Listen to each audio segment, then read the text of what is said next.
From Geppetto Studios in New Freedom, Pennsylvania, welcome to the Cosmic Geppetto Podcast, your home for inclusive, positive geek culture, where we talk about movies, comics, music, books, and whatever else we feel like.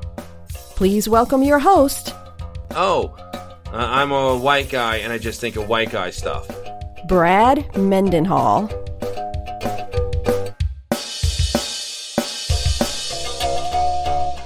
Hey kids, it is episode 235 of the Cosmic Geppetto Podcast. It is a thrilling one, as fan favorite Thaddeus Howze returns to discuss Falcon and the Winter Soldier, and many other things. Anywho, Katie has a question. What fictional language do you wish you could speak fluently, and why? I'm not a language guy. A little Spanish, but I've never had a great burning desire to master all these different languages.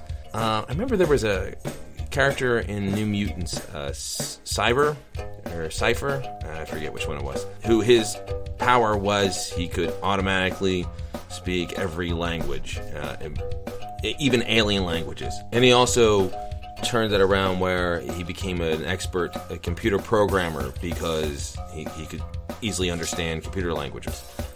I know they eventually, they killed off the character because he's kind of useless, but it's a comic book, so they brought him back, and he learned how to become a really good fighter because he could speak the language of fighting, which, alright, fine. But that's just a long way of saying is this is a good question because I never thought of it. I guess Elvish? The language from Hobbit and Lord of the Rings, if for no other reason, just because I know originally Tolkien was planning on only writing, I think, The Hobbit. I'm not sure because he wrote that well before Lord of the Rings, and he planned on just writing it in Elvish.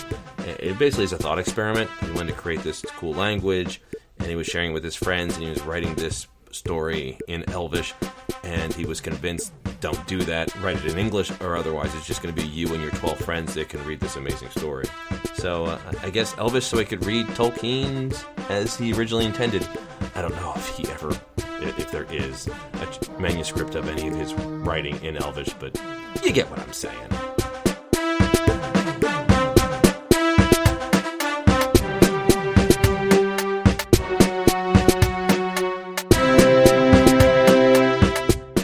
Sound good? I'm good, brother. I just trying to hold it together. You know how it is. I do. Yeah, it's a mad time. Yes, I'd call it that. I would call it a mad time. And it's very hard for people to make good choices, I think. I think right now it's hard to make good choices because, to be honest, I don't think any of us know what those choices are. No one's giving us the real information. You know what I'm saying? Yeah, I do. It's hard for any of us to make good decisions when ultimately, as we move through the world, every decision we get is filtered by the media, by our providers. We're not only externally mediated and conscripted, we're internally mediated and we have ways of controlling how we live because we're afraid to either take risks, either because we're socialized to not take risks, or we're culturally used to not taking risks because it's either not safe or not fair or not balanced, or you can expect greater scrutiny, problematic degree of scrutiny versus some other group. And so, there's so many things. How does anybody make a decision that's really good for them? You have to accept and I've seen so many people who get frozen because they're so worried about making the wrong decision, they make none. Paralysis analysis is what that's called. I've always been above average I'm also real lucky. And you and I have talked about this before where I remember I took some sort of online quiz on how much privilege I have. Mm-hmm. And Thaddeus, I got a lot of damn privilege. Okay. I'm a middle-class suburban white guy. A straight white guy. The world is made for me. Or at least, if it's not made for you, at least it doesn't inhibit your movement through it. Right. It's funny. There was a thing where it's like, I have faith in myself that if I make the wrong decision, I'll be able to turn it around and learn from it and turn it into a positive. So I remember I left a job to work at a startup, and it was the most miserable 9 months of my life, career-wise. Wow. Yeah, it sucked. It was actually around the time I started the podcast. It was that long ago, and I've been doing this for a while. And basically, the podcast, in a lot of ways, was my response to that, where I was so miserable and unsatisfied with that part of my life. It's like, I need to do something where I'm talking to people I want to talk with and feel like I'm doing something.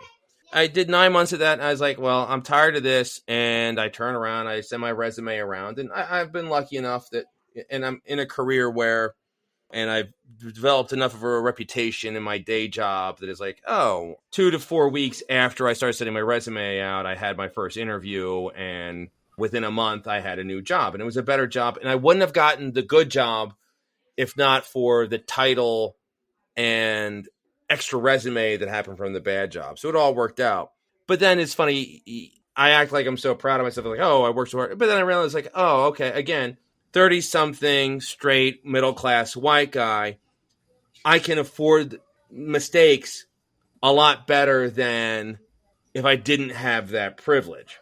You and I have talked about this before, is like, I know it, and I get to move through the world with a certain air of confidence. Like, I get pulled over by a cop, I don't even think twice about it. It's like, I must have been speeding, I'm going to get a ticket, and I'll joke around with the cop a little bit, because that's what you do when you're a 40-something straight white guy. What I see is people with the same level of privilege that I have want to say, it's like, I remember a woman that I knew said, and it was this horrible post she put on Facebook. It's like, all I did is I had such a nice thing. And I just learned, and I just think, it's like, if only people would behave and treat the cops with the same respect that I do, they wouldn't have this thing. It's like, okay. And I brought up a case where, and I wish I could remember the details, but a woman who was the same age as this lady, but she was a woman of color, got pulled over and was basically forced to partially disrobe,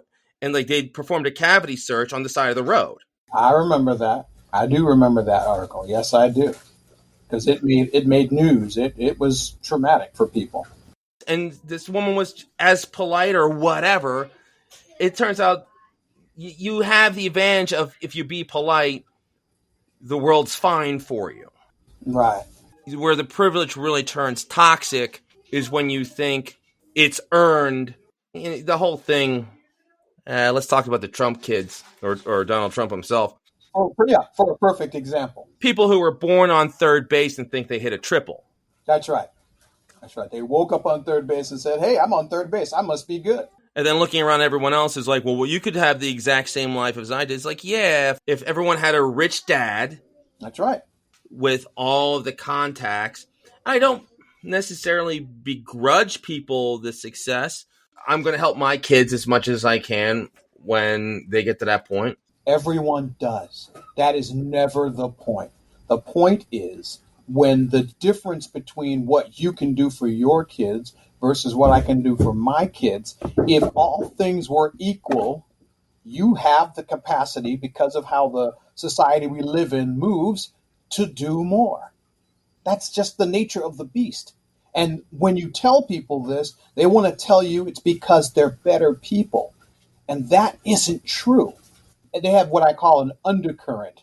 When you're in the Navy, one of the things you learn about the ocean is there's what's going on top of it, and then what's going on underneath it. And what's going on underneath it can affect what you think you're doing on top of it. So we're setting a course, and we're noticing over 10 hours we're 4 degrees off course. That's not us. That's the ocean. And we have to compensate for that. Well, if you're a person who believes that you're good, but you can't acknowledge that what goes on underneath the ocean of our society is problematic, you think you're doing something. When in actuality, you just have a better boat. Guys, you really should just stay off Facebook. And in general, I do. I don't do a lot of stuff on Facebook aside from promoting this show. Somebody who I like and who I respect in general shared a post from Ben Shapiro, which, by the way, red flag right there. I was going to say, you do know who he is, right? Yeah. So when Ben Shapiro shows up in a conversation, you already know no good can come from it. Right. Okay, as long as you know that, then you're good. You never have to sweat the load. Ben Shapiro said something basically, anyone can be poor for a period of time, but if you have 70 years of family line being poor, that means you suck at money. And that has nothing to do with anything else, which is why you wanted to stab him. I got it. And I know exactly why this woman shared it, because the amount of white guilt or whatever it was, or wanting to feel like I've earned being a middle-class person and having the success. And I don't dispute that she has worked hard and her husband has worked hard for what they have. But not too long ago, I read a thing where somebody said there is a tax to being poor. There is a poor tax. It's real. And somebody said, it's like, listen, not too long ago, I had a tooth that cracked and broke, and I went to the dentist. They basically put a bridge in. They removed the tooth, they shaved down the two teeth next to it, and they put in this permanent bridge. Now, I have good insurance to pay for a lot of it, but it wasn't cheap. But it was dealt with, and I dealt with it immediately. Yep. And then I just think, it's like, I remember I do dinner theater. Did a show at a bar, and the young woman behind the bar, the bartender, who was working her butt off, had a missing front tooth. And this was a young, well-put-together 20-something woman. And I was like, oh, okay. She's working her butt off at a bar as a bartender where it's all cash and there's no health insurance and it's expensive to have that work done. And she's going to have problems until she gets that tooth replaced. And it's going to take that much longer to get it replaced, which is just going to lead to more problems. I have the privilege of I can get these things taken care of faster so it doesn't become a bigger problem 2 years down the line. I worked with a guy who had been unemployed for a couple years or had been underemployed and there was no insurance, and he could only eat soft food. His teeth were so messed up. Also, if I have a back problem, I can go to a chiropractor and get my back taken care of, or I can go to a doctor and get it looked at, as opposed to not being able to afford it and having no insurance. And then it turns out that becomes a major surgery 5 years later because you now have a degenerated disc. It goes from being a thing that if you could have spent $100 and made a copay, you could have solved it 5 years ago, to not being able to do that. And 5 years later, you have to have major back surgery because you've fused the discs in your back. And now your life is never going to be the same, even if they manage to make it so that condition is ameliorated enough for you to kind of move through life. So yeah, that's the poor tax. That's how it works. Oh, hell, I have twins, and they were born premature, and they had to be in the NICU for a month. I remember I got the bill from the hospital, what the bill was. Now, they said, it's like, oh, obviously you don't have to pay this. Your insurance is going to cover so much, and you'll get whatever your copay is. And it was literally well over $100,000. Wow. Insurance paid it, and they worked all their magic. I had to write a check here or there, but it definitely wasn't. It wasn't a check for $100,000. It was something that was very manageable. What if I didn't have insurance? Then you would have been stuck with a long-term payment for pretty much the rest of your life. Right. There's a poor tax.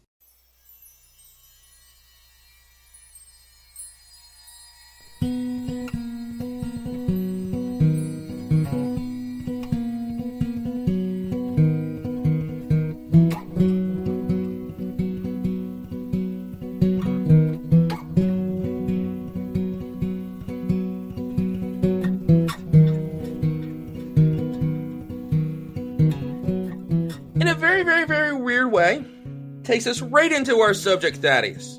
The Answer Man, Thaddeus Howze. How you doing? I'm good, Brad. How are you doing? I'm so good. And I'm so glad to be talking to you because it's been too long. And we're talking about Falcon and the Winter Soldier, which I think surprised a lot of people because when you saw the previews, it was very much a buddy cop movie feel to it.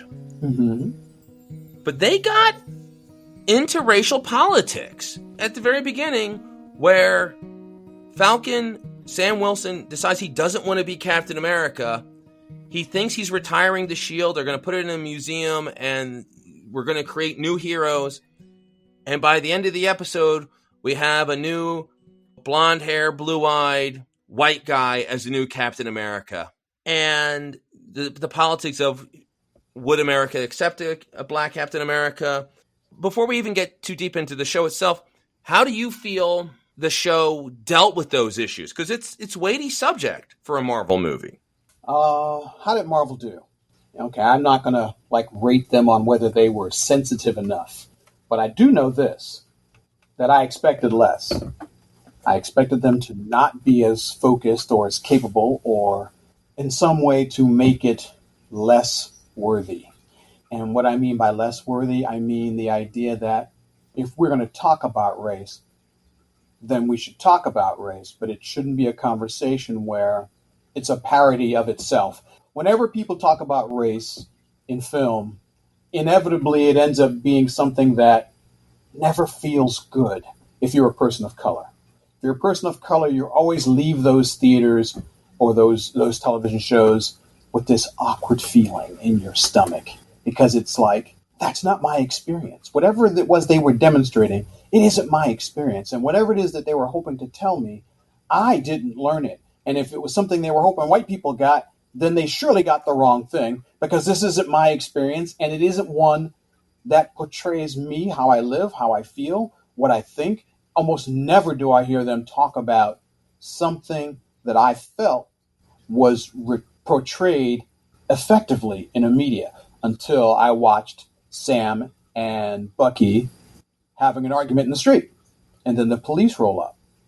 That scene was really close to home because inevitably the cops assume that because Sam's a little bit louder, he must be the problem and that Bucky, being the white guy, must be in distress.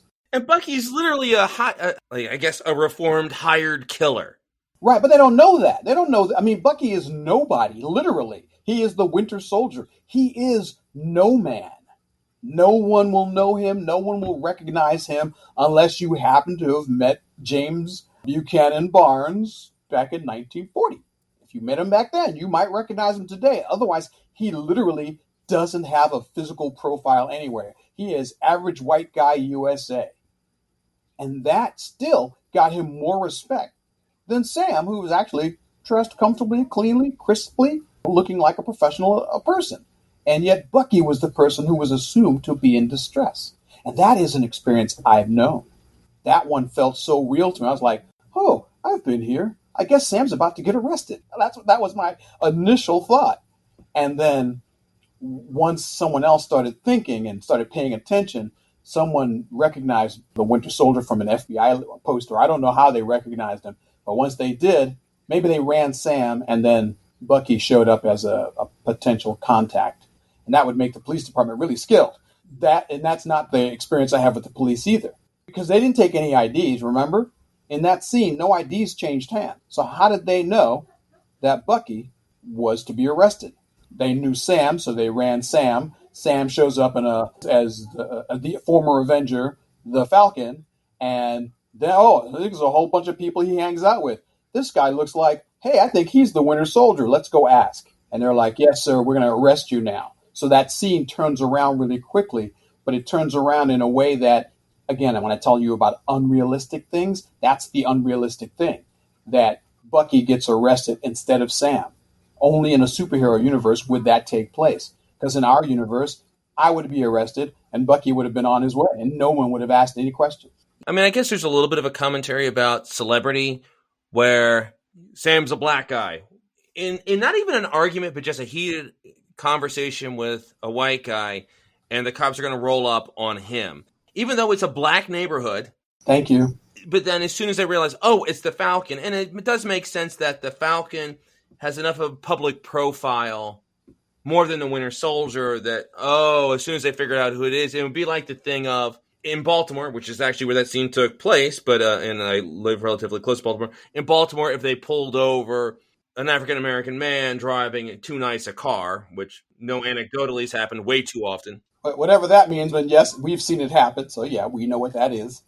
Being aggressive until they realize, it's Ray Lewis, who is a Baltimore celebrity / athlete, and you would then see that, and you could imagine that would be like a change in tone where, not only is it, here's somebody who they admire, and all of a sudden the celebrity washes out the initial suspicion or aggression. He becomes familiar to them.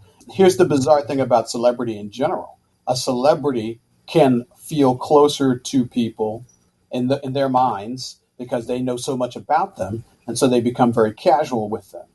Because note, as soon as that tone changed, Sam stopped being a person of suspicion, and they're like, hey, can we get a selfie? Right. So that just that quickly, celebrity can make people want celebrity by proxy. So it's like, hey, this is a picture of me standing next to the Falcon. Who would have ever thought I would be standing next to the Falcon? That psychology changes that relationship instantly. And then suddenly Bucky was the problem. Well, also the weird ownership that we have over celebrity. In both cases where, with the cops and earlier in that same episode, or earlier in the first episode at the bank, you had the banker guy who was refusing to issue a loan, but still wants a picture with him after. Thank you. Right. I'm going to tell you no, and yet I still would like to be seen. I still want a little bit of proxy with you. Like, no, you can't do it both ways. That was the whole, when we were talking earlier about privilege, the whole idea that if Sam had privilege, it would have been a different experience. He would have been able to get that loan, whether he deserved it or not. That's the difference. But wherever there's a chance that there's a possibility of a no, when you're not privileged, that no is more relevant and more prevalent and likelier to happen. So it's not that your life is harder, it just has more no's. And if you have enough no's, you can't make it to yes. And that's the power of privilege, because it gives you more yes. Maybe you're not deserving, but you're not turned away just because. So you see how that can add up over time. I know how ridiculously easy, and I'm old enough to remember and have friends who were really hit hard during the last mortgage crisis that happened. I guess it's been about 15 years ago. And so many people that I knew lost their homes and had to short sell their homes and stuff like that. And it was because it was just so ridiculously easy for a lot of people to get to that yes, even though it wasn't really deserved. And it's like, and it's the same thing. There was a privilege to it. It's like, oh, you're a 20-something white guy who is applying for a house that you really don't have the credit or the background or whatever to get. We'll make it happen. Also an issue with the deregulation that was going on in the financial district at that point. But there's a lot of things in place that if everything goes wrong, you're going to lose your house. And everything went wrong, and a bunch of people lost their house because it was way too easy for some people to get loans they didn't deserve. Correct. But then that was not about helping them either. Remember? The truth of that is they wanted to be able to say they made the sale. They didn't care if they gave those sales to people who couldn't pay them, shouldn't have had them. It was more about making the sale. So that too is a form of toxic privilege. That's the irony, is that no matter how we slice this, privilege can be anywhere. It can show up at any moment, and you could just be cruising along and suddenly privilege saves you or breaks you just that quickly.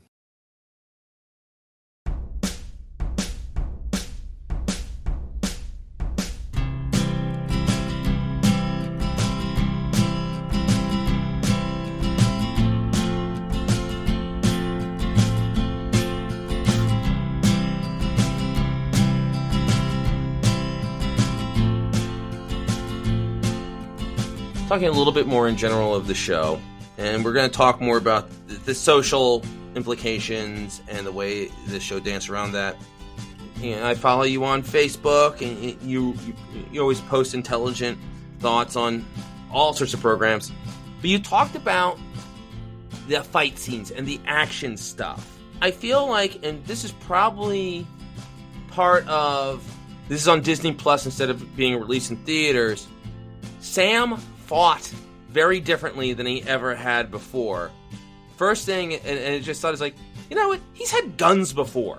And they removed that from him, and it felt like they spent a lot of time trying to figure out ways that he could get into physical altercations with people who are stronger or more powerful, and finding out a way to make it work with a guy who can fly. And that was always my problem with the Falcon in the comics for most of the time I read comics in the 80s, where the Falcon didn't have a very impressive power. He could just fly, but how does that help you when you're fighting people who can bench press buildings or people who are basically gods. You don't fight that guy. You're the Falcon. You don't fight that guy. That guy is going to turn you into guacamole with a harsh, he flicks an eyebrow, you're dead. So you don't pick him. The way you do it, the way those stories were written back in the day, here's how I always visualize Captain America and the Falcon fighting together, because they were together for like 10 years. They were. It was Captain America's book, but it was Captain America and the Falcon. So they were together in a book for almost 10 years. And what I always imagined those fight scenes to be was Cap wading in and the Falcon picking off and providing aerial support. So the Falcon would zoom in, bowl through a group of people, fly away.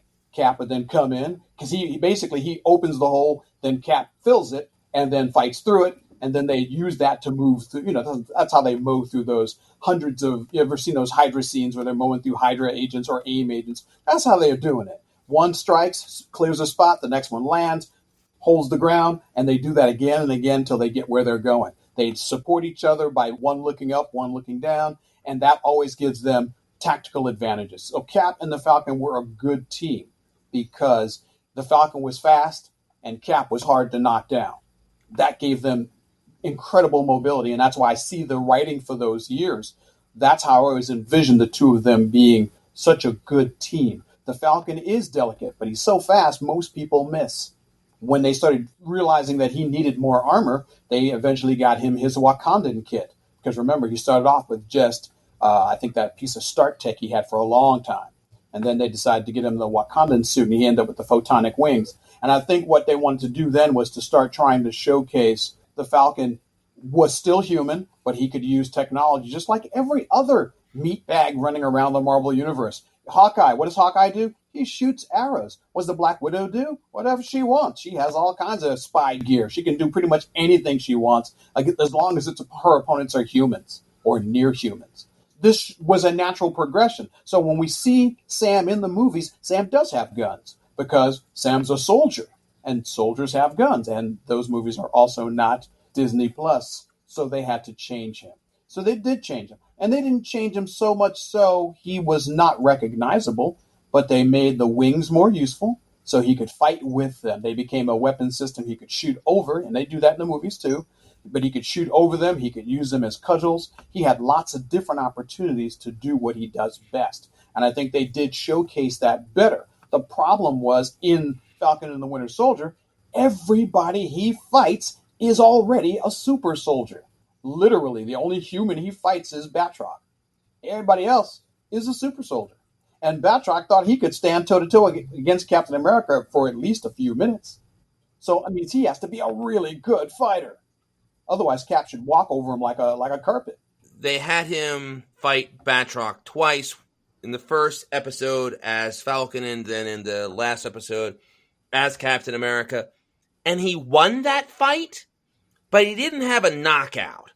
And I really wanted him to knock Batroc out. Like, to show, all right, he's different than Steve Rogers, but he is now at a level where with the shield and he's trained up and with the new Wakandan wings that he can not just knock Batroc back a little bit and then fly off to go save the day another way. I wanted Batroc knocked out. And then, he wakes up and shows up at the end. I think he could do that without sacrificing that scene at the end. Well, I think that was the problem.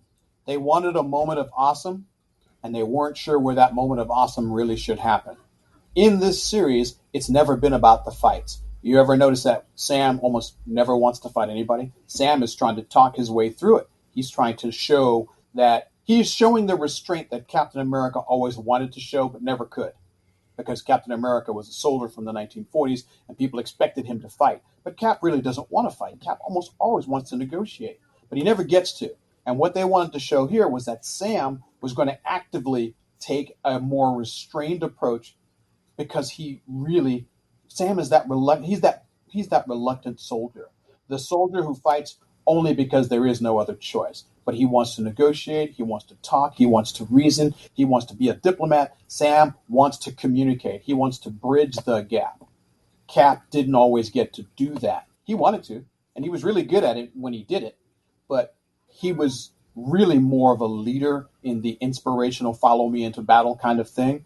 And I believe that Sam is more like that general who people trust his perspective and they'll do the things he says because they trust what he says and how he says it, and that they know that what they're doing really is the right thing to do, and it is to be restrained. Sam was about restraint. So they decided to have his moment of awesome, that one time in a story where your hero just looks so good that no one else looks as good as he does in that moment, the moment of awesome, to be that conversation with the senators. That was going to be his moment of awesome, where he talked about the idea that poor people matter. People who aren't rich matter. People who don't have everything, they still matter. In that moment where the whole world was transformed during the blip, I'm sure the world was a very different place. And then to suddenly have all of that undone in an instant, and the realization that being undone meant that there were all kinds of issues again. There was not enough resources and too many mouths. And we go right back to what we were seeing before that. So Sam is about trying to bridge that gap. He's not trying to fight his way through it. He's trying to lead his way through it. That's the difference. So that's why he didn't get that physical moment of awesome, because for Sam, he's not been trying to fight anybody in this series. He's fought and he's gotten his butt kicked, but he held his own, and he could have come away a whole lot worse in almost every confrontation with anyone, because he was the softest thing in the room. These other guys are super soldiers, big, strong, fast, smart, capable. Sam is fighting at a deficit, and yet he still managed to hold his own. He didn't die in any of those fights. We can't say that about Lamar. That's the difference. One of my favorite moments, it happened not too long before the one you're talking about, where he gave his speech, but there was also that wonderful moment where the truck is about ready to fall and innocent people are going to die. No one else can stop it from happening. Bucky can't because he's on the ground. Walker can't because they had given him a little bit of a moment where he had at least tried to. But Sam was the one who flies to it, and he uses the Red Wings to help push it back. And he's the one who saves the day. So his big moment, his big heroic moment, isn't beating the bad guy. It's saving good guys. Again, the difference they want to make between Steve Rogers. When you think of Steve Rogers, don't get it twisted. Steve was handsome. He was well-spoken. He could get to the heart of the matter, but he was always portrayed as a man outside of his time. And that always made him feel awkward and disconnected. So he could lead, but he could not inspire people the way someone who knows what it is to be human. Steve hasn't been human for 20-something years now. He's not really a person. He's a fighting machine. And so Steve's connection to the Avengers has been the one of a perfect fighting leader. That's what he did. He was good at it. He was the only person there who ever actually had any sense most of the time. But his sense was moral. It was a moral awareness of what we should do that is morally right, not just because you need to do it or because you think it's right, but because it's actually right. Steve was really good at that. I just think that the difference they want to try to show between these two guys is they have two different approaches, and it doesn't make Sam less of a Captain America because he doesn't have a super soldier serum. Well, also, Steve was really great in the movies of giving this battle speech. That wonderful, if you're hurt, shake it off. If you die, get better. Yeah, walk it off. I was like, oh, yeah, Cap, whatever. And they even had the joke in the Endgame where Rocket goes to Ant-Man and is like, he's really good at that. It's like, yeah, right? Sam didn't give a battle speech. He gave a we need to help people speech. That's a nice twist. And it shows, because Sam can't be Steve Rogers.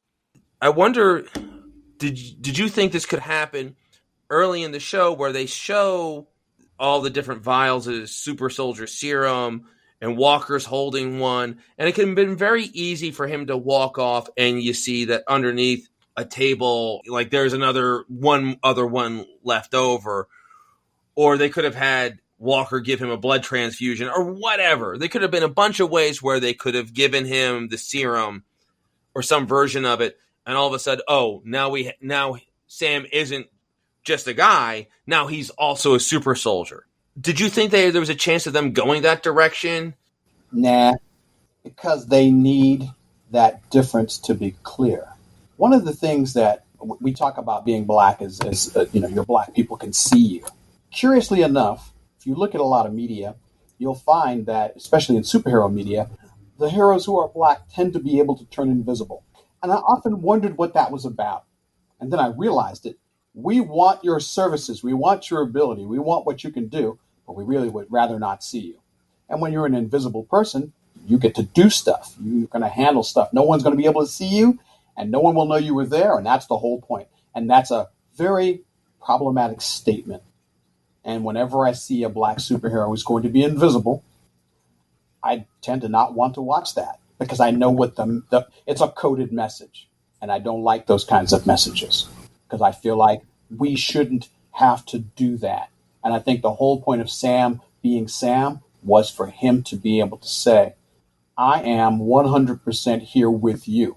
I'm going to live like you. I'm going to fight like you. And eventually one day I'm going to die like you. I'm not going to be some immortal God being who lives a perfect physical existence, never knowing pain, never knowing suffering. Sam says, I am Captain America because I am you. I'm not this distinct being that Captain America used to be. Steve Rogers was that ideal, blonde-haired, blue-eyed with a little green with a couple of green flecks, throwing some character. But that's really what they wanted. That was the original model. So in his way, Captain America is the Nazi ideal. And when you look at him like that, that makes a connection between America and Germany and that ideal, because part of that eugenics ideal came from America. That's part of where the Nazis got it from. So, when you start looking at the symbolism there, Sam becomes really a distinction from Steve, and in a way that makes him more Captain America to the people, not Captain America to the government. You feel me? You feel the connection we're trying to make here? Oh, definitely. It's funny because you bring up the black characters in movies become invisible or have very innocuous abilities. You can make that argument very easily with Falcon, where for so long, even though he was sort of co-headlined the comic with Captain America, and that was great, and he was presented as a partner instead of a sidekick, but it was still a guy who his ability was to fly. There was nothing threatening about him. So often you would see comics where Captain America is throwing shields and the Punisher's firing guns and Spider-Man's punching, and then you just have Falcon flying in the background. He's flying in the background and Red Wing is swooping in to attack. So he's not even allowed to look like he's attacking. Red Wing is going to actually... He's almost a sidekick to his bird. Thank you. And it's so bizarre, isn't it? I remember not that long ago, I talked with, it was before the movie Soul came out. And I liked Soul. The music was really great. But Scott Corelli from Dueling Genre pointed out, this is before the movie had come out. It's like, especially in animated movies, you so rarely have black characters, but then so often the black characters start off this guy or this woman, and then something happens and they get turned into a bear, or they get turned into a dog, or they become a ghost. So all of a sudden you're not seeing even though the person is a black man, but you don't see him as a black man. He's a ghost now. Being able to pay lip service to, it's like, oh, this character, the main character in this movie is African American. It's like, oh, but not really because he's a ghost. Yeah, but not really because he stays in a shape other than his own for most of the story. And that's not just in that story. That's in a lot of stories. The Princess and the Frog is another example of that, where, it starts off as a story about a girl, but somewhere along the line she becomes a frog, and she's a frog for 80% of the movie. What happened? How is this a movie about black people? It's a movie about talking frogs. I mean, nothing wrong with talking frogs. I'm not dissing them. Throg is a talking frog. But why is it that whenever we show up in movies that are animated, that we almost always end up being turned into something other than people? Again, to keep us out of sight. We want your stories, but we don't want you. That's the hard part, man. That's the cognitively dissonant part of being black in America.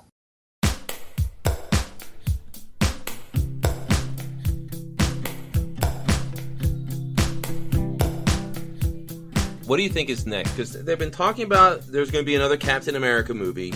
They also have talked about there being another season of, now it'll be Captain America in The Winter Soldier.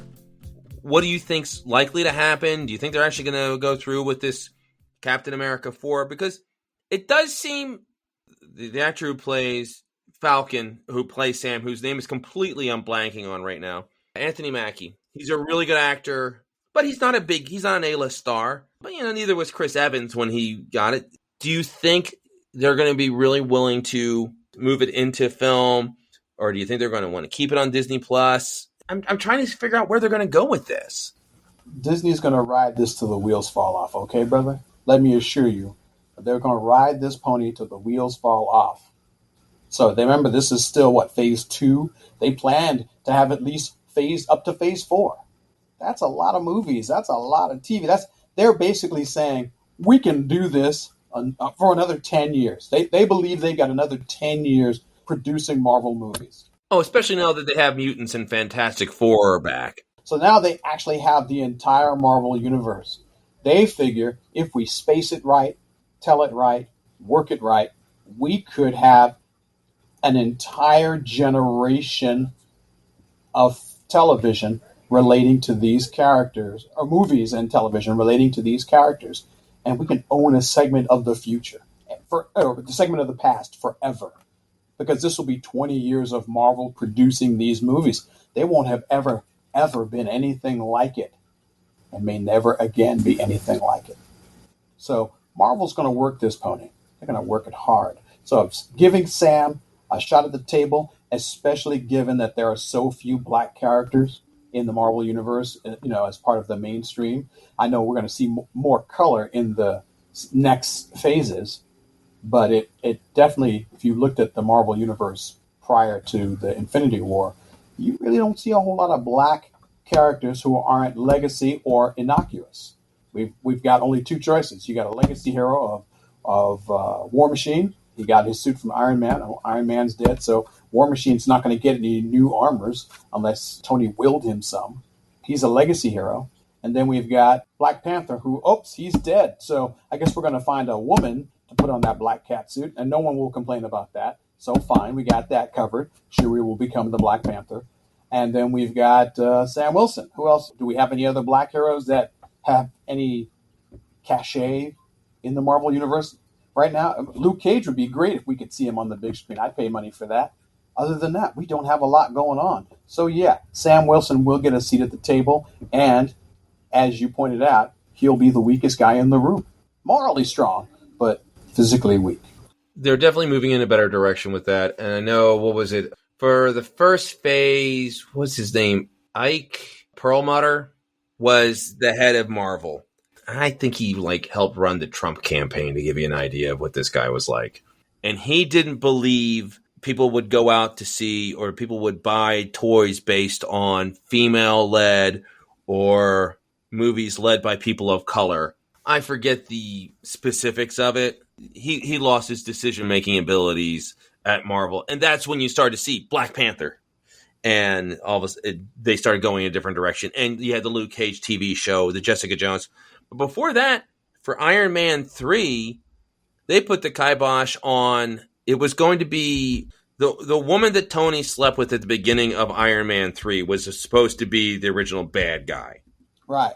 They put the kibosh on that, saying, no one's going to believe that she could stand up to Tony, or that she could be a threat.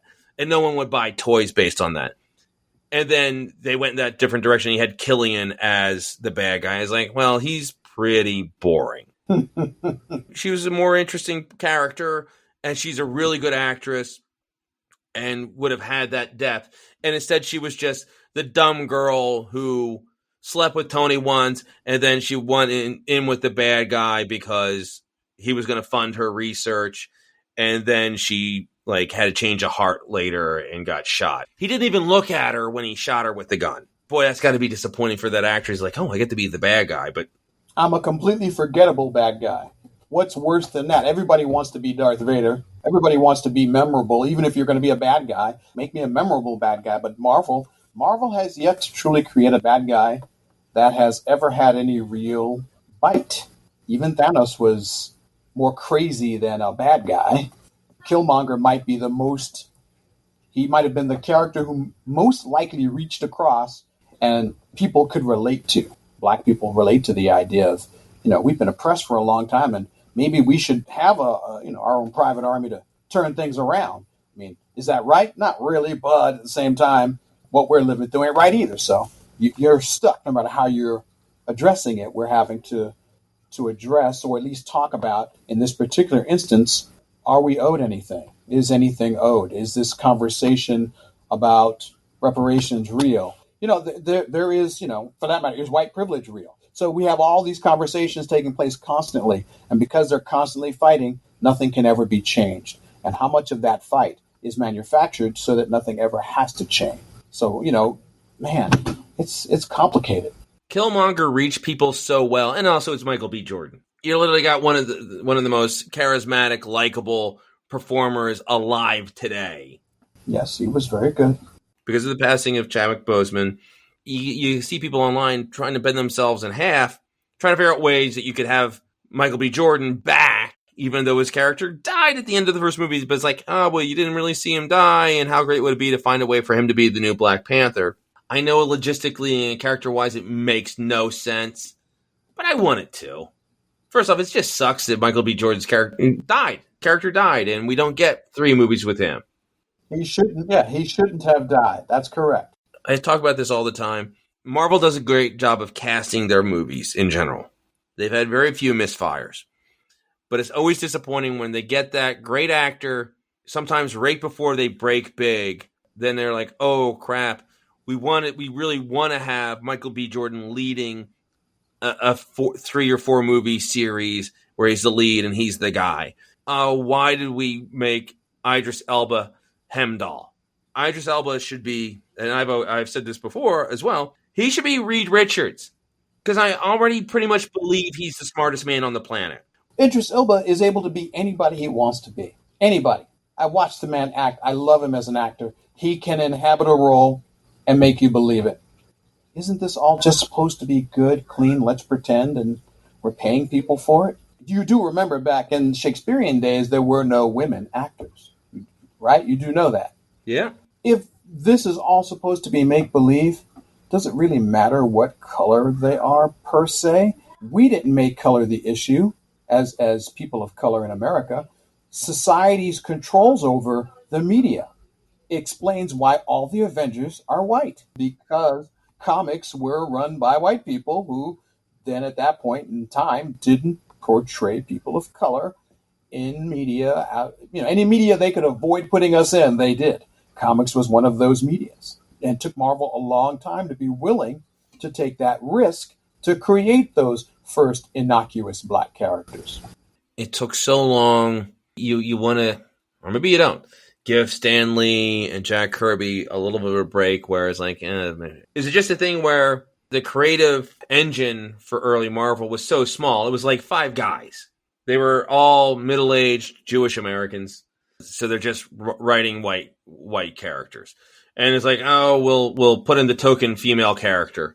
And it's the problem that happens when you don't have diversity in the writer's room. Sometimes it can be something as innocuous as like, I'm a white guy and I just think of white guy stuff. And I think of white characters. It's like, yeah, that means you need to get other people in your writer's room. Seth Macfarlane, the creator of Family Guy. That show, and I haven't watched Family Guy in a long time because it was never a great show, and then it became a really bad show. I'm not going to argue with you there.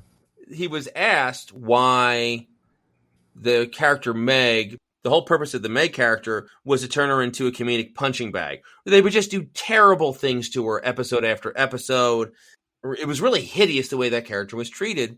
And his response was basically that they didn't know how to write her any other way than just a punching bag, because it was a bunch of guys writing the character and they couldn't think of any other plot lines for her.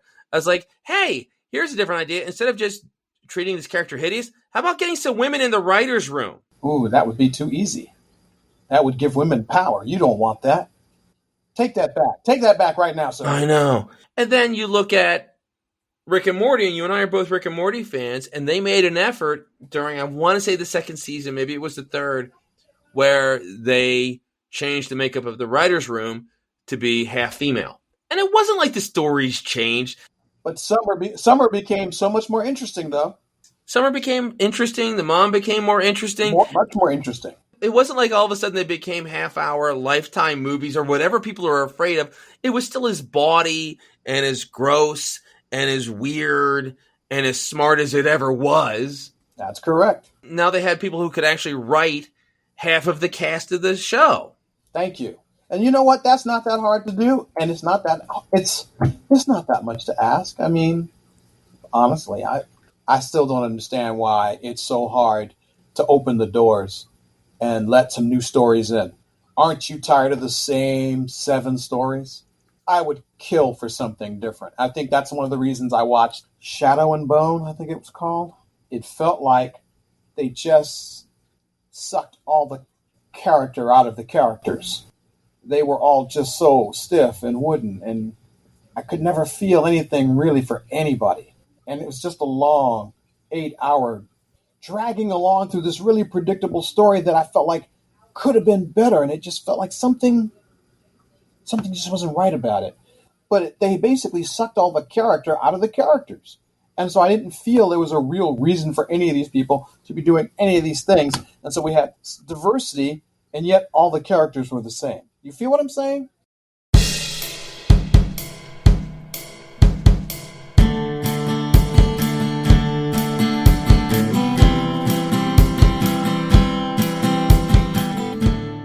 Even on this very show that you are on right now, Thaddeus, we've been doing this show a long time. Obama was president when this show started. I remember after we did our first year, it was me and 3 of my friends from college or work. That's who was on the show with me. And the show changed because originally it was just going to be us talking about Marvel movies. People, many, many moons ago, the show was called Movies That Marvel because that's all we were going to do. And then everything went hinky and we got really great interviews and we went in different directions. And after that first year, and we were having a great time, and the show was becoming something very cool, Jarf Hardin, who was the first guest on this program, he emailed me. He's like, hey, I'm having a lot of fun, and we're doing cool stuff, but don't you agree that it's important, and we have a responsibility to use this neat soapbox that we've created to give a chance for people of color, people in the LGBTQ community, and other voices than just here's 4 white guys who are all in there around the same age and all have the same interests, and we're going to talk about how we like Ant-Man. I realized, oh my God, he's right. On one hand, it started because it just so happened to be 4 guys who wanted to talk about the same thing, and we looked a little alike. But that's when we made a real effort. It's like, okay, we need to, and it's made the show so much better. So we have go-to panelists like you and Mike Watson. We have wonderful female voices like Katie May and Dr. Anna Papard. We have people who are members of the LGBT community who contribute. It's made the show so much more well-rounded, and we end up talking about things that aren't necessarily... Well, and we also have conversations that are very different. If Falcon and Winter Soldier had come out the first year we did the show, it would just be me and Tim Burdick. And Tim Burdick is a wonderful guy and a great guest, and he's always part of this show. But it'd be just me and him talking about how cool it was when Sam learns how to throw the shield. And it would be about how, neat it is to see Batroc back. Because we now have we've made an effort to be as inclusive and get different voices. You and I are able to talk about something that I wouldn't have the authority to talk about on my own because I need you, Thaddeus. That's why you have become such an important part of the show, because you have this wonderful voice and you can speak with authority. So it's not just me shooting my mouth off from my place of privilege and people can take it or leave it because I don't know what the hell I'm talking about. Even if the ideas are right, even if I'm making sense, I don't know what I'm talking about. Actually, that's really profound, brother. I'm real pleased by that. That you saw all that and you realized that, and that it's worked out well for you, because that is all I've ever asked from anybody. Hear me. You'd be surprised what I might tell you. And I try to be fair and intelligent, and I want to offer what everybody wants more than anything in the world is to be heard. And I want to offer my ability to be heard and share people's perspectives that I know if they were in the room with me, they'd be like, yep, that's true. And I don't know why we can't seem to get this together. Open the door, let us in, and you'd be surprised. There's so many more stories you don't know about. There's so many more things about us you don't know. You know, when you see black people in television, we are usually criminals, police, service workers, slaves. As much as I hate to hear that one, there's a whole bunch of stories you don't know about, or musicians, because we do seem to show up in musicals, and we do have a lot of famed musical people or sports people. But there's whole worlds about us. The fact that I love science, people go, really? Science? Yeah, I love astronomy. I can tell you about space. I love space, but I love science in general. And that's something people don't ever associate with me or people of color. Like science, I like science fiction. I don't just read it, I write it. That's how much I like it. And so when you mention the idea of black intellectuals, people, they don't think of us. Or they think of us as like aging professors that work at universities that are 80 years old and their deathbed and they haven't had a new thought in 40 years, but it doesn't matter because they're the last time anybody allowed them to have anything to say anyway. Oh, you'll have so many hospital dramas. Grey's Anatomy, to its credit, is just because that has a black creator. The black characters will be either the young, scrappy student who doesn't know anything, or it'll be the head of the chief surgeon who is very smart and very detached, and they show up for like 5 minutes every other episode, but they don't actually get the meaty stories, and they end up being pushed away to the side. Yeah, they're secondary characters, generally out of the mainstream. You know, they will show up, they'll be a force to interact with, but they themselves generally don't have any real agency. And if they do, it's usually a stereotypical agency. They want the same things, or they live the same way as any white person might live. And they believe that that's how we would want to be should we have that same opportunity. And I'm betting that almost no black doctors are living the way that they're portrayed in these shows with these very antiseptic lives that, they want the same cars that white people do. They want to live the same lives that white people do because they don't know any. And I'm pretty certain that's not the case. We live very differently. We think very differently. And depending on how we grew up, our experiences are vastly different. So the way that you very much see us as stereotypes in modern media it's hurtful to us because there's so much more to us than that. Going back to Falcon and Winter Soldier, which is what started this conversation, 6 episodes. I liked it. I felt a little uneven at times, and I also didn't like. They get a little jammed up because Sharon Carter is now this sort of gray character where she's not really a good guy, she's not really a bad guy. She's been negatively affected by everything that's been done to her and what she's had to live through. So now she's sort of on the dark side, and that actress can't pull that off very well. Except that I don't think that's who she's supposed to be. I think she is not the power broker. Oh, really? I think she is running her own sting. I think Sharon is a double agent. I believe she's been a double agent before. It makes sense that she'd be one again. The best way to plant the kind of agent in the circles that we're trying to get to, because see, I think the government wants the power broker. The government wants the power broker, but not for the reasons that most people would want a criminal enterprise. They want the power broker because they want his technology. They want his secrets. They want to know how it is he can get people. Because remember, in the comics, the power broker was able to give people, regular people, superpowers. And then he turned them into slaves. That's neither here nor there. I mean, he still legitimately gave superpowers to people. D-Man, Battlestar, John Walker. These are all people who got their superpower. These were people who could lift 10 tons. They had the commensurate durability. They were relatively bulletproof, faster, stronger. These are real superpowers. They are not A-list Avengers. Their powers don't make them A-list Avengers. But let's face it, Captain America can't lift 10 tons. So if you have a guy that can, he's better than, in that moment, Captain America, who can keep the rock off of him, but he can't move it. So that is a power, and it's a legitimate power. And I think that the Marvel universe is going to try to see if we can talk about what happens when you give people superpowers. What happens to them? Do they change? Do they become better people, or do they become worse people? I think Sharon is trying to find the power broker and get access to the technologies that they use. And I believe that the death of the guy who was producing the super soldier, Dr. Nagel, the guy producing the super soldier serum, I believe that Dr. Nagel was a competitor. He was not working for the power broker. That's why he let Zemo find him, because he knew that Zemo would kill him. And the power broker could deny all.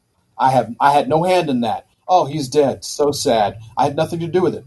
But Zemo did, and he used Zemo, and Zemo may not even realize that it had happened, because the power broker was also supposed to be able to move pieces that you don't even think he should know about, yet he's supposed to be so aware that he could move them around and alter how people saw things. So this, I believe Sharon is working for the government. The post-blip world is a terrible place. There is more anarchy, there's more confusion, there's more disruption. People are nervous. Everybody's scared. Everybody's wondering. Imagine for a moment you woke up tomorrow, just you and me. Imagine for a moment you woke up tomorrow and half of everyone you knew on Earth had disappeared. Nothing happened to you. It was nighttime when you went to bed. You woke up. Suddenly, half of the people you know were gone. You don't know what happened. Nobody knows. For 5 years, nobody knew what happened, because I'm pretty sure the Avengers didn't tell anybody, except maybe the governments. So for the most part, Joe on the street went to sleep and woke up, and there was half the population on Earth. What does his worldview look like now? He now realizes that not only is he a small, tiny cog in the wheel, but there's a game going on that could erase entire civilizations, and he doesn't even know about it. Imagine how small people felt in that moment, knowing that gods were not just real, but active. They were doing things, and they could affect you without you even knowing that it took place. How freaked out is the person living in the Marvel Universe now that those same people reappeared 5 years later? How freaked out are you now? I say the post-blip world is terrifying. People are probably in their therapist's office in ways they never imagined they would be, because it's terrifying. I just told you God exists, and he's not your friendly neighborhood bearded guy in the sky. He's a maniacal genius with technologies beyond your wildest imaginations, and he can alter your worldview just because he wanted to. And there was nothing anyone, the most powerful beings on earth, couldn't stop him.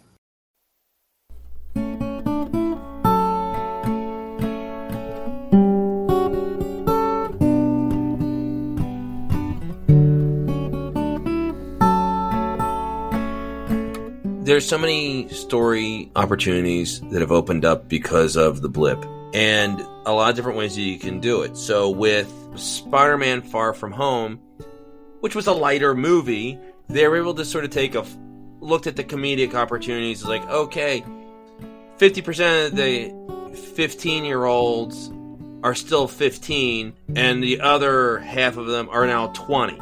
I have twins.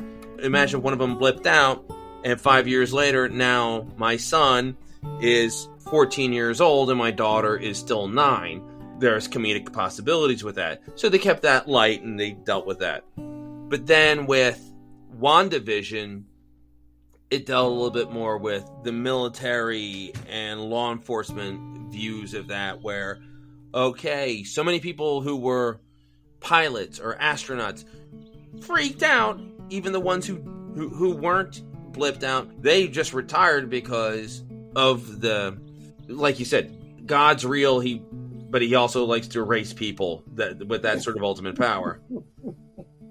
That'll mess you up if your whole idea is going into the sky, but then it's like, not only, is there this God who wants to wipe half the people, but just how destructive aliens can be. Yeah, humans have been shook up. I'd say that the Marvel Universe, period, is shook up. For remember, before the Avengers, there were superhuman activities happening before the Avengers. We know this because Hank Pym was out there Ant-Man and the Wasp, back in the day. So we know that Marvel Earth has had superheroes on it. The Wakandans were there. The magicians were there. Doctor Strange's, the Ancient One was there. So there was stuff happening, but it was on the down low. These guys worked in the shadows. Nobody knew they existed. Now the whole world knows that New York City was attacked by aliens. It was attacked. Attacked. People died.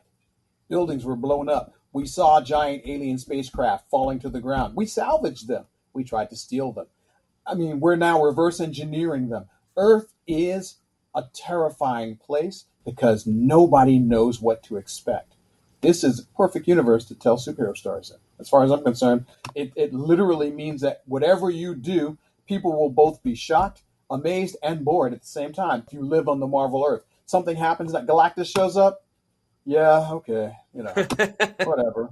He's going to do what? He's going to eat the world? Yeah, okay. Does that mean, still have a place to live? Well, I still need to park. Well, I need to move my car to the other side of the street tomorrow. People, they will have this perspective because the Marvel Earth has been so unpredictable that you can have the whole range of human experience and people will just be normal. They will be normal for them. And I think that's awesome. I think if there was ever a time for the Fantastic Four to appear, this is that time. Yeah, Fantastic Four, because they were always the adventurers. That's right. And so this is the time, hey, go out into the universe, go out into the multiverse and explore and do adventures. I mean, the Fantastic Four, this is their meat and drink. So if they were to reappear right now, we could have a good time all over the Marvel multiverse. For that matter, just staying within the Marvel universe. We've seen just touches of it with the Guardians of the Galaxy. Fantastic Four could make entire adventures around it. So this is the perfect universe for Marvel right now. Humans are both aware of the scale of the universe, or at least they're aware of their small stature in the universe, and that they now know there are bigger things out there. So when bigger things show up, people may have different responses to it. And I think that's just awesome. So Marvel has set themselves up when it first happened, when they decided they were going to have the Snatcher and it was just going to be this thing, and I thought they were going to undo it. And by not undoing it, they actually gave themselves a lot more story opportunity by leaving it where it was. Not just the comedic stuff, but the destabilizations of government. So we can talk about government now because every government will have been affected, some positively, some negatively. So this is a crazed opportunity. So Thaddeus, before I let you go, and as always, it's amazing talking with you, and we always go in so many great directions. Marvel's in a weird place right now because of the pandemic. Everything's been delayed. They've been releasing things out of order because Falcon and Winter Soldier was supposed to come out before WandaVision, which I think would have benefited both of those shows. Yeah, I think it would have too. I think WandaVision hurt them. As much as I like both those shows, WandaVision was so weird and so innovative, and then I thought it sort of hurt Falcon and Winter Soldier, which was more of a straight-ahead action espionage feel to it. In the coming months, and we've had previews for Loki, Black Widow, which should have been out over a year ago, and Shang-Chi. They had the first trailer for Shang-Chi. With those three, and let's keep it to those three because we actually have footage now. How are you feeling about these three? Is there one you're really excited about, or is there one that you'll watch it, but you're not excited, but you're not like really into it? I'm going to probably watch them all, whether they're good or not. That's just how I am. I'm a comic reader. I collect universes like people collect baseball cards. So to me, this is a universe, and from soup to nuts, from the beginning of it to the end of it. When they say this will be the last episode of blah blah blah, and the Marvel universe is closing, then and only then will I stop collecting. It's my nature. I'm a science fiction writer, and collecting universes is literally what I've spent my whole life doing. So I'm going to watch it all. Now, will I like it? I'm still annoyed they killed Black Widow in the first place. So as far as I'm concerned, that was a mistake. It shouldn't have happened. And if you were going to kill anybody, the person who fell into that pit should have been Nebula. I mean, sorry, I know the actress needs a job too, but the person who should have fallen into that pit was Nebula. That would have been the appropriate sacrifice for this story to make. Killing the Black Widow was a mistake. You have a team of 7 superheroes, and 2 of them are women. And you kill one of the women? Really? Duh? Whose idea was that? Who thought that was going to go over well? Did anybody even ask, should you do this? This is the kind of thing I'm talking about. So, yes, they've made mistakes. But I'm going to go with them, and I'm going to ride with them. I'm curious about Shang-Chi. I'm wondering if they're going to pick it up. It looks like they're going to pick it up from Volume 3, where he is the son of a sorcerer, and that his powers are partially awesome kung fu and partially flying magic kung fu. And I'm okay with either of those because I like flying kung fu. I'm good with him. Who else is on that list? Black Widow, Shang-Chi. Loki. Of all of them, I think I'm the least interested in Loki, even though it expands the Marvel universe because it gives us alternative timelines, it gives us transdimensional travel, it gives us the fact that the Marvel universe has a top person or group or a unit of humans watching the timeline. I mean, that in and of itself says a vast transformation amongst humanity had to take place. I want to know, how did we become the time police? Wouldn't you want to know that? I want to know that. So that's the reason that's really the only reason I want to see Loki, because I don't think Loki's going to get to be what we loved about Loki was that he was a pain in the ass to Thor. That's what we loved about him. So will he be as funny? Will he be as clever? Will he be as interesting on his own as he was when he was in a buddy flick with Thor? He was brilliant there. He was so good in that. And Hiddleston and Hemsworth have a great dynamic. Listen, Hiddleston's a really good actor. He is. He's a very good actor. He's got a lot of charm. He's done a lot more with Loki than we had any right to expect him to do. Because really, in the first movie, he was just sort of a guy. I mean, the first Thor movie was a pretty straightforward film that didn't know how to deal with. And they realized what they had with Hiddleston as Loki, not from Thor, not even from Avengers. They really figured it out when he showed up at, I want to say it was San Diego Comic-Con, and he comes out in the costume, and he's playing to the audience, and he's insulting the crowd, and he's just soaking it all in. And it felt like, oh my God, he has so much more charisma than we're letting him show. And he's actually a lot funnier and a lot more charming. And then you could see it in Thor Dark World, where the best parts of that movie was Loki. He steals every scene. He does. Every time you see him on the screen, you're like, ooh, what's he going to say next? Who will he insult this time? He was so good. I loved him in there. The writers did realize that he had way more range, and they gave him a lot more range. And that's why I'm going, okay, so will he be Loki if Thor's not there? I mean, and I imagine a good enough writing group can make that happen. I think it's going to be, Loki's a trickster. And so yet where we're going to be is a world where Loki will have to be his most tricksy self. He's going to have to fix things that were broken because of, I'm assuming, the Avengers or other things that have taken place because of what the Avengers have done. So ironic that Loki will be fixing the time travel issues that the Avengers caused. Loki in the comics was the reason the Avengers existed. How funny is this twist on the characterization? So I thought that was a really nice touch. So I'm like, okay, I don't hate it. I'm going to miss Thor as the buddy flick, but who knows? If we're having time travel or dimensional travel, maybe we'll get to see Thor from time to time. So go for it. Amaze me, wow me, let me be thrilled. I'm just going to add it to my universe collection, one way or the other. Thaddeus, it's been so cool talking. You're one of our guys, and you always have a home with us at Cosmic Geppetto. Plug your pluggables. Where can people get more Answer Man goodness? These days, you can find me primarily on Facebook because that's where I do the bulk of my writing. I have a Patreon, so if you like what I do or want to support it, you can go to my Patreon. My name is Thaddeus Howze, Thaddeus, Howze, Howze, and you can find me pretty much anywhere science fiction. I write on Quora, I write on Medium. Anywhere you see science fiction, fantasy, comics, superheroes, I write about everything, and I also write online as I write for Sci-Fi Radio, and I write for the Good Men Project. I also have a podcast on the Good Men Project. I do it on climate change. I've been talking about it for about 3 years now, and it's funny because as soon as I started talking about it, I started hearing more people talking about the things that we talked about a year or 2 years, and we've been doing it almost 3 years now. So now I'm hearing shows that are coming on the air, and they're talking about ideas that we talked about 2 and 3 years ago, and it's like, yes, I love being on the mark. So It's been great to do this, and I really enjoy it. So if you want to come on and talk about climate change by the elements, you can find it at the Good Men Project.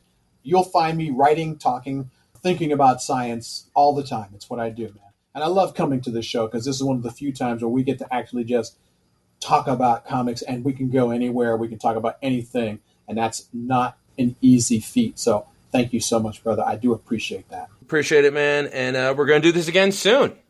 Yes, sir. You call me, I'll be there.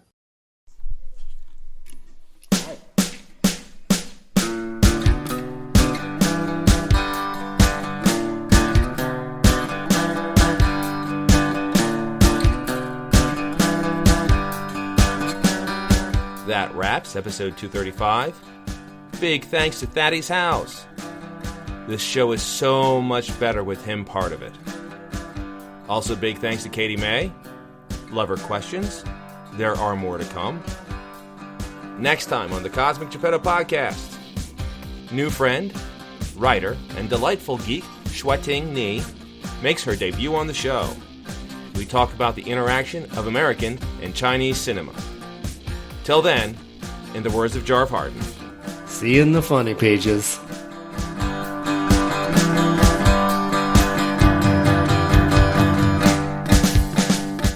Subscribe to the Cosmic Geppetto Podcast on iTunes, Stitcher, or wherever quality podcasts can be found.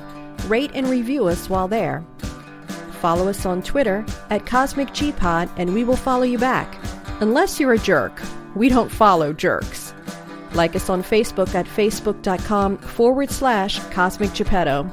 We love hearing your ideas for upcoming episodes. Email us at cosmicgeppetto@comcast.net. Nothing wrong with talking frogs. I'm not dissing them. Frog is a talking frog.